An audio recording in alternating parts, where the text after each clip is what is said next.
बदलापूरच्या सोनिवली गावामध्ये गुडघाभर पाणी साचलं। 1 ते 1.5 फूट पाण्यातून जाण्याची वेळ यावेळेस ग्रामस्थांवर आलेली आहे। बदलापुरात घराघरांमध्ये पाणी शिरलेलं आहे, दुकानांमध्ये देखील पाणी शिरलंय, त्यामुळे व्यापाऱ्यांचं देखील प्रचंड नुकसान झालंय। बदलापुरातील सत्कर्म आश्रमात देखील पावसाचं पाणी शिरलेलं आहे।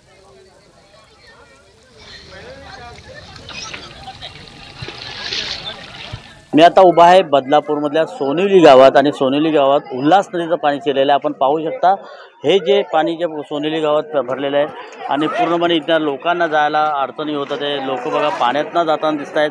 मात्र पाहायला गेलं तर उल्हास नदीचं जे पाणी आहे ते वाढतच चाललं आहे आणि हे जे पाणी आहे ते कर्जत खोपोली ह्या बाजूने येत आहे। ह्या बालकाश्रमामधले जे मुलं आहेत त्यांना दुसरीकडे हलविण्यात आलं आहे। मात्र ह्या पूर्णपणे या आश्रमात हे पाणी शिरलेलं दिसतंय आपल्याला आणि आत्ता अजूनही उल्हास नदीचं पाणी कुठेही कमी होताना दिसत नाहीये। कॅमेरामन नितेश अजित जाने, साम टीव्ही, बदलापूर। तर बदलापुरात एनडीआरएफची टीम दाखल झाली आहे। उल्हास नदीला पूर आल्यामुळे एनडीआरएफची टीम बदलापुरात पोहोचलेली आहे। मुसळधार पावसामुळे उल्हास नदीला पूर आलाय, नागरिकांना सतर्कतेचा इशारा आता एनडीआरएफ ने दिला।